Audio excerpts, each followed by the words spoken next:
Oi, oi! Hoje é uma data muito importante, pois neste dia é o start para o projeto Representatividade na Literatura, onde irei abordar diversos temas de representatividade com convidados. Mas, primeiro de tudo, vocês sabem o que é representatividade? Então vem comigo aprender!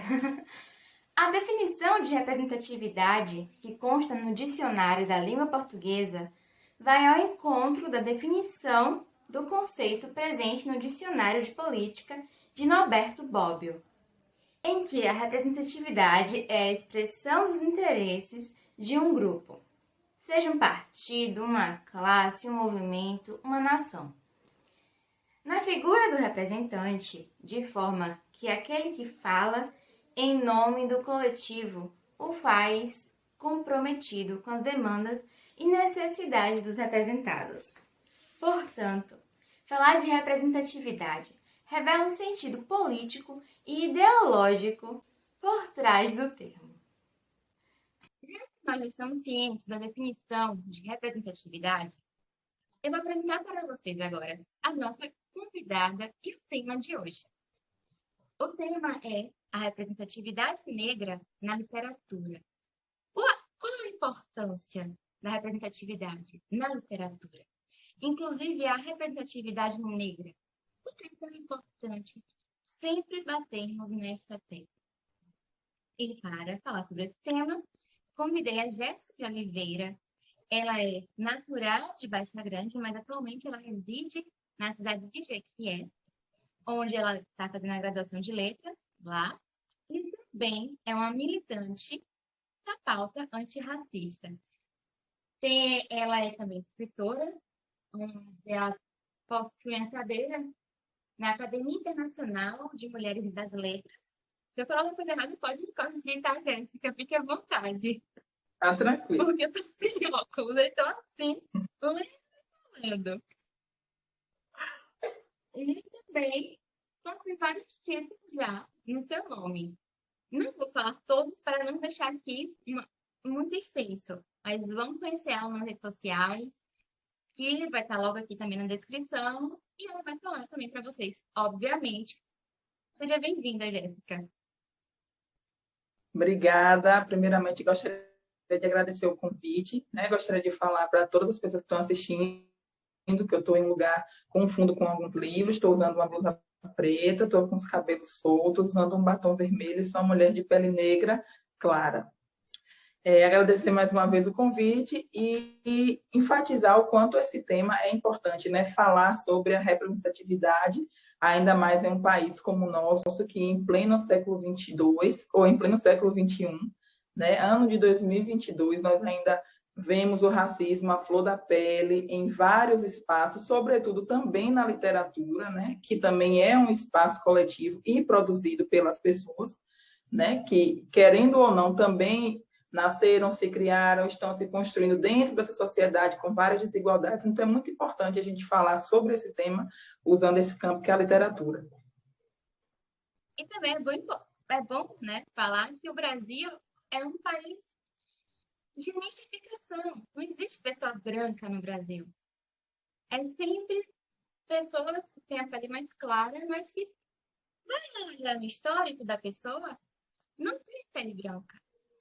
A cor, eu sempre falo assim, que a cor da pele não quer dizer se a pessoa tem a raiz no indígena, a raiz negra, a raiz lá na Ásia. Para mim, eu acho que minha pele é branca, certo? Mas e seus antepassados? Que cor era a pele dele? Como você se denomina? Meu pai é negro. Eu já puxei mais a família de minha mãe, que é mais branca. Mas assim, eu fico rindo sobre isso aqui em casa, brincando, que meu pai não foi forte, não brigou para poder falar, não, minha filha vai ser negra também. Não, minha filha vai ter o cabelo igual ao meu. Ele brigou, meu cabelo foi a única coisa que ele conseguiu um pouco deixar, mas não é nem liso, nem cacheado. Ele não tem vida própria, ele tem. Aí eu vou alisar, já que você não tem vida própria, eu alisei, mas eu sei que Ele é ondulado, ele tem lá atrás a origem, um cabelo crespo. E as pessoas, mas eu sou branca. Gente, eu não sou branca. Minha pele é branca, mas eu não me considero uma pessoa branca. Porque no meu sangue não tem só sangue de pessoa branca, tem sangue de pessoa negra também. E falta muito isso na sociedade. Não sei se você concorda comigo.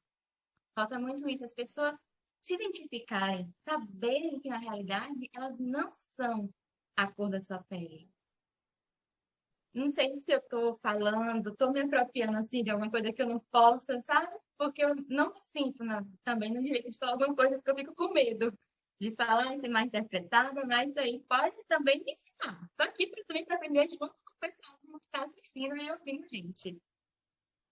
Não, nem tenha esse medo.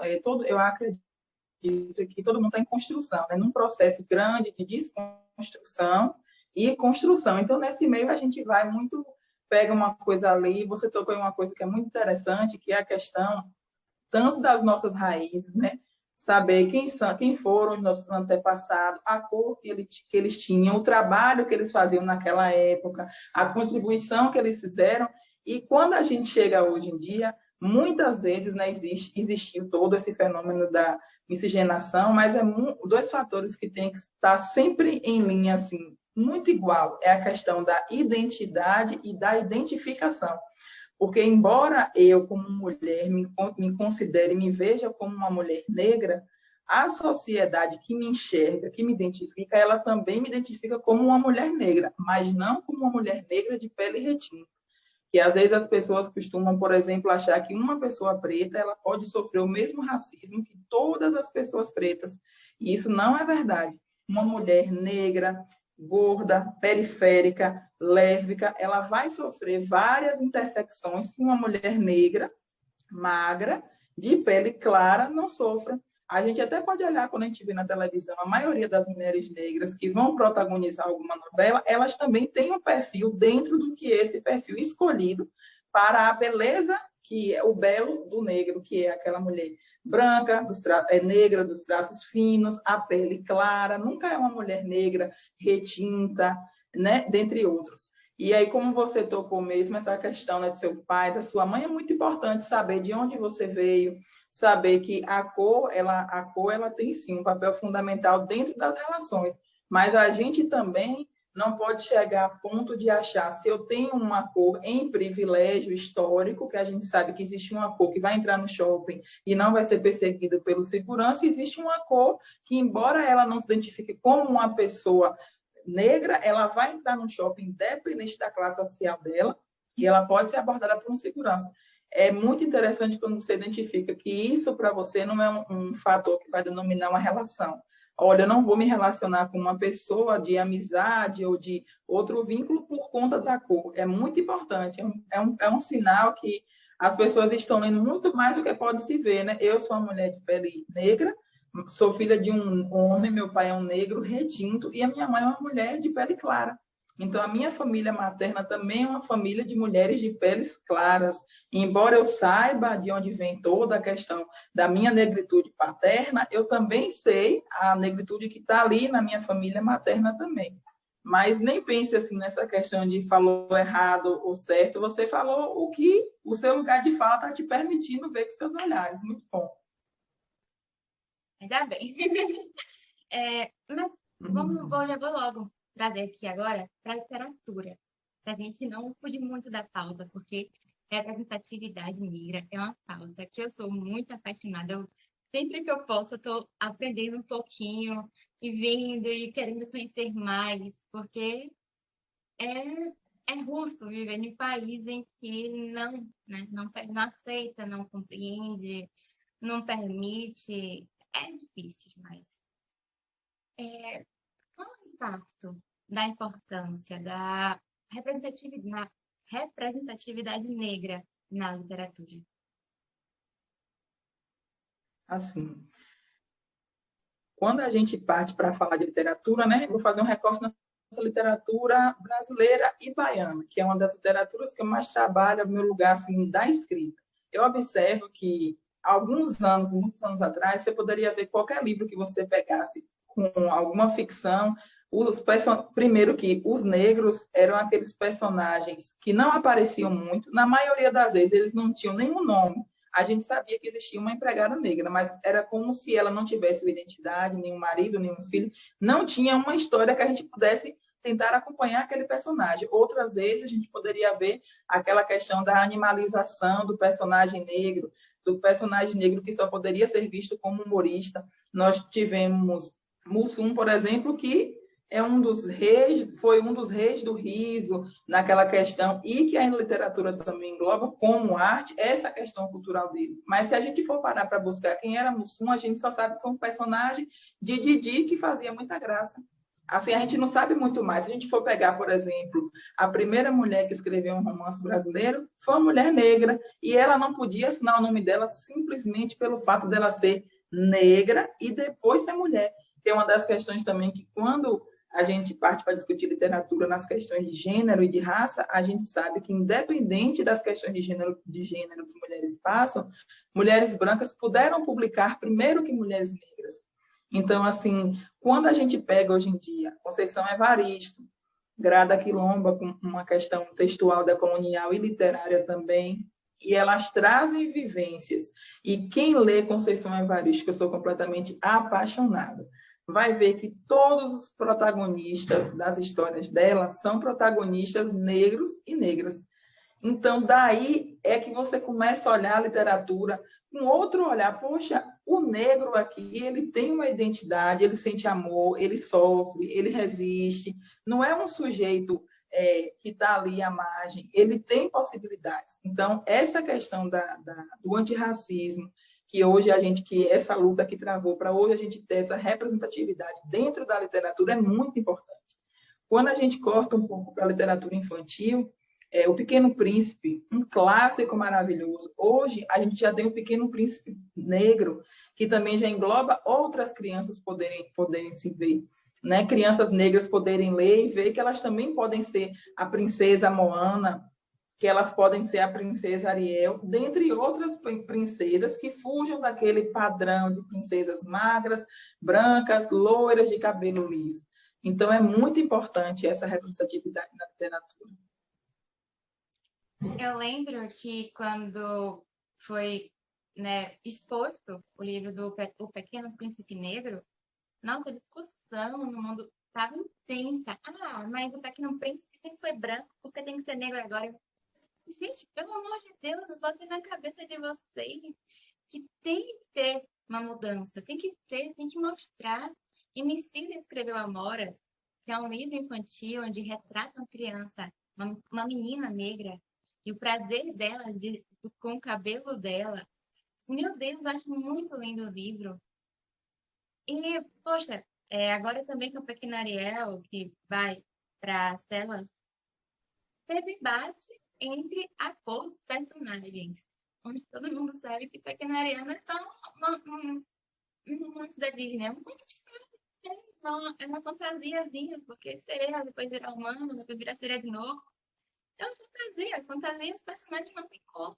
Fantasia, personagem azul, é verde, é roxo. E ninguém reclama. Ninguém reclama por ter outras cores, mas por botar uma atriz negra, não pode, tá errado.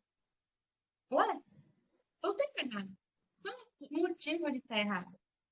Foi até por isso que eu fiquei sendo uma chamada para conhecer até a literatura com a representatividade negra. Foi ver esses embates, eu ficar vendo, eu ficar perdida sem entender o que estava acontecendo, por que disso tudo.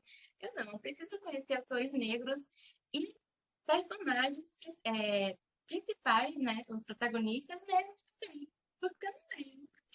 Para ser negra, eu tenho livros com representatividade, onde você vê o personagem negro, você vê que o autor é negro, porque quase não tem. Eu fico assim, gente, não tem, não existe. Não, existe sim, eu tenho que achar. Aí eu achei um Instagram literário que a digital influencer, ela só lê representatividade. Tanto negra, quanto LGBT, como gordos. Então, eu falei, olha, gostei, você vai abrir minha cabeça. E a cada indicação que ela dá, eu vou lá, boto no meu desejar da Amazon. Quando abaixar o preço, eu compro. Quando abaixar o preço, eu compro, porque ele tá caro. E aí, né, já comprei o quê? Uns 5, 6 livros com representatividade negra. Conheci doutorado ano passado. E que livro maravilhoso, livro intenso, que traz uma pauta atual. Quantas famílias vivem com a família de Belonísia e Viviana? Quantas? E não é lá no século XIX, não. É agora aqui, século XXI. Muitas. E eu fico, gente, Uhum. não é possível que as pessoas não conseguem ver, não conseguem compreender que o mundo ainda é racista, que as pessoas têm isso entranhado e não querem, não. Não querem desistir. Eu não vou nem entrar na pauta de reality show, porque eu sei que se eu falar sobre algumas cenas que eu vi nesse da agora, vai ter um monte de hater falando que não é isso, que não foi bem assim. Então, eu vou deixar só isso aqui mesmo. Porque se eu levar, não vai nem passar, não. Você acha que com o consumo de livros com protagonistas negros ou escrito por pessoas negras, o racismo possa acabar ou diminuir? Sim, eu acho que, na verdade, né, primeiro ponto é a gente, enquanto pessoa, enquanto sociedade, entender que o racismo ele não é algo individual, né? Não é uma pessoa que deixa de fazer práticas racistas que ela está acabando com o racismo. O racismo é algo coletivo, estruturado. O racismo é institucional. Existiam leis, né, desde Dom Pedro, que dizia, olha, crianças negras não vão estudar, crianças negras elas vão ser alforriadas, as pessoas negras, ok, depois de anos trabalhando sem nem saber como trabalhar de outra forma. Quando essas pessoas ficavam na rua, a instituição foi lá e criou uma lei da vadiagem. Vai ficar na rua, então vai preso. Preso, você vai para sair, alguém tem que pagar. Vinha lá algum senhorzinho, pagava e te pegava de volta para o trabalho. Então, assim, a gente tem que pensar e conhecer essa história. O Brasil existe um processo, aconteceu um processo de escravocrata, toda uma coisa, um dos crimes mais bárbaros da humanidade, onde uma raça, por conta da cor de pele, se achou no direito, né, de escravizar as outras. Então, a gente começa a entender que o racismo não começou ontem, nem esse ano, nem nesse governo, nessa conjuntura política atual. Ele é uma coisa que vem de muito tempo atrás. Então, quando a gente passa a entender isso, até a gente se olha, e isso as pessoas negras não estão fora desse ciclo, né? Porque as pessoas falam, mas o negro tem racismo com ele mesmo. Gente, todo mundo é criado dentro de uma sociedade, onde a gente ouve desde pequeno, preto não presta, preto quando suja na entrada, suja na saída, a menina negra, ela tem um corpo certo para sexo, o menino negro para trabalho, a menina branca ela é mais dócil, todos aqueles estereótipos, né, que foram construídos e que existem até hoje.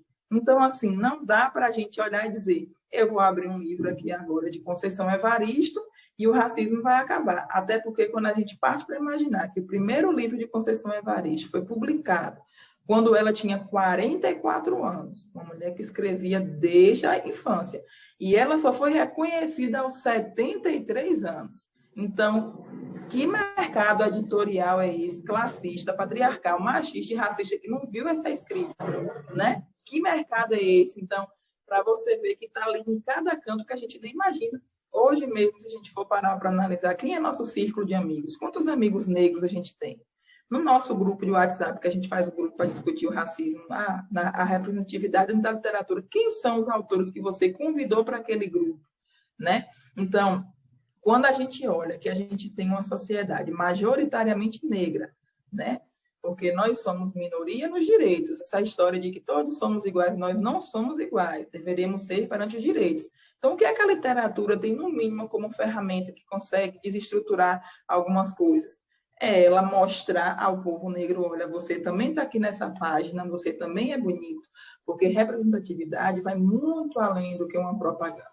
Quantas crianças negras a gente vê diariamente aí em pesquisas, noticiários, adoecidas, crianças de 10 anos que não queriam ir mais para a escola, crianças 10 anos, negras, que não se conheciam como por conta de ter ido para a escola, o coleguinha riu do cabelo dela, riu do nariz dela, a criança nunca mais queria ir. E aí a criança chega ali e tem acesso à mãe poder comprar um livro do Pequeno Príncipe Negro, a Mora, e tantas outras, a Menina do Laço de Fita.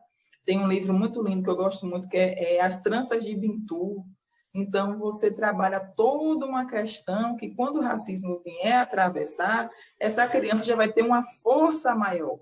Ela já vai ter como se fosse um escudo. Então, a literatura como ferramenta, né, eu trabalho muito com a literatura, sou professora em formação, trabalho em uma escola quilombola, lá eu ministro 2 grupos de leitura preta, e digo para você, é um grupo majoritariamente negro, periférico, e com pouca expectativa de vida. E quando a literatura entrou, esses meninos deram um salto, esses meninos produzem, eles falam, eles querem falar o que eles sentem. Então, eu acho que a literatura é fundamental, é uma das ferramentas que tem um papel fundamental de acabar com o racismo. Não por um todo, mas por ela entender que a gente consegue ir tirando essa amarra que está até os dias de hoje. Graças a Deus, porque além de ser uma ferramenta importante, né, para tirar essas amarras, também é uma base imensa de conhecimento sobre vários assuntos muito importantes. Eu não sei o que seria de mim se não fosse a literatura. Eu sou super sincera. Atualmente, a busca por livros escritos por autores negros está maior, visivelmente maior. Principalmente depois do sucesso da Djamila Ribeiro. Mas sempre tivemos grandes autores negros, como Maria Firmina dos Reis, que é a primeira mulher negra a publicar um livro no Brasil, e Machado de Assis, que ele foi retratado em pinturas como um homem branco. Você acha que as escolas devem fazer um maior papel de informação a respeito dos nossos autores negros? Então, acredito que uma das primeiras chaves desse processo seria não deixar para trabalhar essas questões apenas no Novembro Negro, que é considerado o mês da consciência negra. Acho que a gente lida com racismo diariamente, então a gente tem que lidar com ele ali diariamente. Na escola mesmo, eu descobri que Machado de Assis não era um homem branco na universidade. Eu cresci e li achando que Machado de Assis era um homem branco, como toda a literatura que me era dada de forma obrigatória. Então, quando eu descobri que Machado não era um homem branco, como era retratado, eu fiquei já, como assim as pessoas não serão a vida toda aquilo ali? E eu lembro que pouquíssimas vezes, aliás, quase nenhuma vez eu ouvi falar durante o meu ensino fundamental, ensino médio, de autores negros. Eu conhecia o clássico, eu conhecia Clarice Lispector, dentre outras renomadas, mas eu não conhecia nenhum autor negro. O primeiro contato foi na universidade. Nem no cursinho eu tive esse contato, foi na universidade. Então, assim, é muito importante poder trabalhar esses autores, a maestria que eles têm e toda a potência.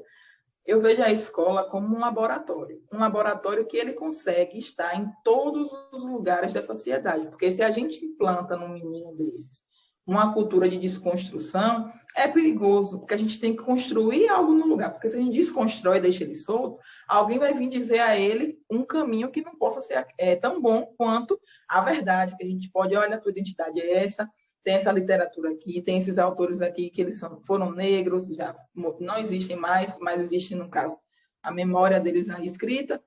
Então, assim, a gente infiltra uma informação positiva antirracista nesses alunos, que eles vão passar a discutir com os pais em casa, esses pais vão passar a discutir no trabalho com outros amigos, e quando a gente vê, a gente está formando uma barreira antirracista sem nem perceber. Né? Então, a escola tem esse papel e é muito importante apresentar. Djamila Ribeiro é uma querida, uma das autoras também que eu descobri na universidade, eu não conhecia Djamila. Hoje eu participo também do Feminismos Plurais dela, um projeto que eu tenho chamado Negra Sou, em Baixa Grande, e a gente teve 4 bolsas desse programa de Ludmila pleiteado. Então, assim, de Djamila, perdão, é uma mulher negra, antirracista, que batalha, trava essa luta sobre o lugar de fala e da importância que está sendo construir esse caminho, né? Voltando para a educação, voltando para a música. Hoje em dia, eu digo assim, as pessoas falam, nossa, mas Tanto livro aí tem de escritores negros estão reclamando de quê? Olha, não tem nem 50% do que deveria ter. O que vem acontecendo não é um processo de reconhecimento, não é que as pessoas brancas estão sabendo que a literatura negra agora é boa. O que acontece é que pessoas negras mesmo, porque esse trabalho quem sempre fez foi a gente. Pessoas negras começaram fazendo o quê? Prestando atenção em editais, políticas públicas que foram se abrindo, se aquilombando. Recentemente eu dei uma palestra no IFBA sobre a importância das negras conexões, que é você ver esses espaços que estão abertos hoje em dia para inclusão e diversidade, conseguir se infiltrar ali e fazendo seus aquilombamentos. Quando a gente vê hoje em dia, já tem escritoras que estão abrindo sua própria editora, sua própria livraria, livraria de cunho antirracista, de cunho decolonial. Então, assim, é importante esse reconhecimento e ainda não está nem na metade do caminho que merece estar. Porque, às vezes, as pessoas entendem que é como se fosse uma luta. Não é uma luta de pessoas brancas contra pessoas negras. É apenas uma luta de pessoas que querem falar. Elas não querem mais. Eu cheguei ali e a pessoa branca boa falou por mim. Ela quer falar como ela fala através da literatura, né? Aproveitando, quais autores você indica para quem quer começar a ler um pouco da literatura feita por negros? Feita por negros, não. Feita por autores negros, melhor dizendo. Então, vai depender muito do que cada um gosta de ler, né? Cada um tem um pouco, assim, aquela questão do gosto. Eu, como de cara, eu vou muito assim, eu leio muito depois que eu conheço o autor. Eu não me apaixono muito pela obra. Primeiro eu tenho que me apaixonar pelo autor para eu passar a ler. Então, o meu coração é muito de Conceição Evaristo. Muito, muito, muito. Mas um dos livros, eu até deixo ele aqui sempre, que para mim foi fundamental, é esse aqui. Eu amo esse livro dessa autora, Ana Maria Gonçalves. Eu acho que começa a partir daqui. A gente vai lá no fundo da história, desde a estrutura, e vai nessas linhas maravilhosas desse romance.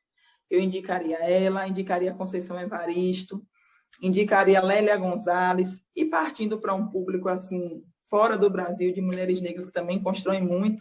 Eu sou muito fã de Toni Morrison e de Angela Davis. Para mim, assim, são os que me vieram agora na mente, mas tem toda uma galera, mas de início, sempre que alguma pessoa negra lê, ou até mesmo uma pessoa branca, uma pessoa não negra lê, ela vai se identificar com algumas coisas que, mesmo que ela não tenha vivido, ela já tenha vivenciado e vai dizer, poxa, eu já vi acontecer isso.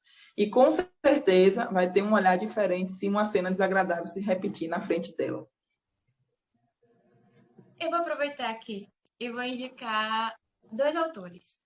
Eu ainda não li a obra, e a outra eu li, que é o Itamar Vieira Júnior, que ele é um escritor negro e que retrata muito sobre a realidade do negro aqui na Bahia. Doutorado, é muito incrível. E também a Vanessa Pérola. Ela é uma autora negra, onde a protagonista da história também é negra, e é daqui de Feira.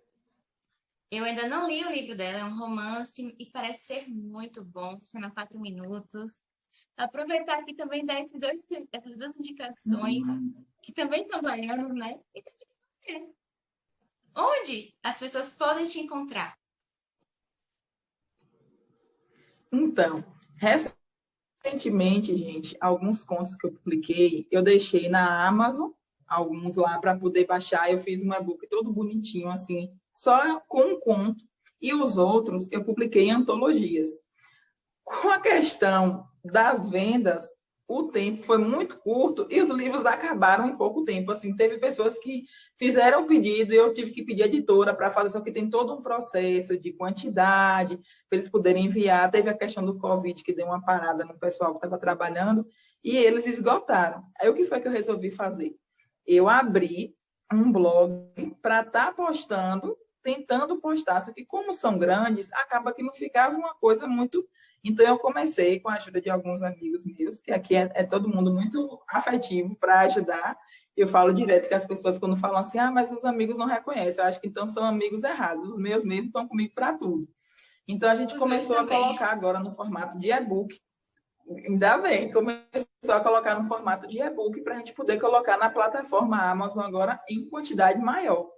Mas agora mesmo eu vou estar disponibilizando entre hoje e amanhã a minha antologia mais nova, minha filha caçula, que eu publiquei agora, dia 10 de março, foi uma participação que eu fiz nessa antologia, que a gente ganhou o Prêmio Cultura na Palma da Mão, financiado pela Lei Aldir Blanc do Governo do Estado da Bahia, e aí a gente vai estar publicando ela gratuita. Então, vai ter um conto meu, que é inédito, eu nunca publiquei em nenhuma plataforma esse, e de várias outras autoras. E detalhe, o livro ele é majoritariamente negro e todo composto por mulheres baianas daqui da região do Rio Médio de Contas. Ai, que maravilha. E no Instagram, como a gente pode te achar? Aí no Instagram eu estou lá como @Jéssica Escritora, e aí eu tenho uma partezinha nos destaques que eu coloco alguns trechos de textos meus e também no próprio feed eu coloco alguns poemas. O problema do conto é por ele ser longo, não consigo captar ele todo no feed, tem que descer para os comentários. Então, uma leitora, né, me pediu, Jéssica, os que você já vendeu mais, abre gratuito, né? E aí eu comecei a fazer isso realmente. Só como eu estava fazendo os stories não duram muito tempo, então quem abrir 24 horas lia. Mas eu vou estar botando um meio de tentar por lá, mas logo na Amazon eu vou estar lá também. E na plataforma da Hotmart, que é também uma outra plataforma que eu acho bem bacana para os escritores que querem publicar-se de forma independente, tem lá o meu conto Festa de Aniversário, que foi o que foi selecionado no Concurso Nacional de Novos Escritores. É o meu preferido e foi o meu pontapé, vamos dizer que foi meu reconhecimento nesse mundo da literatura.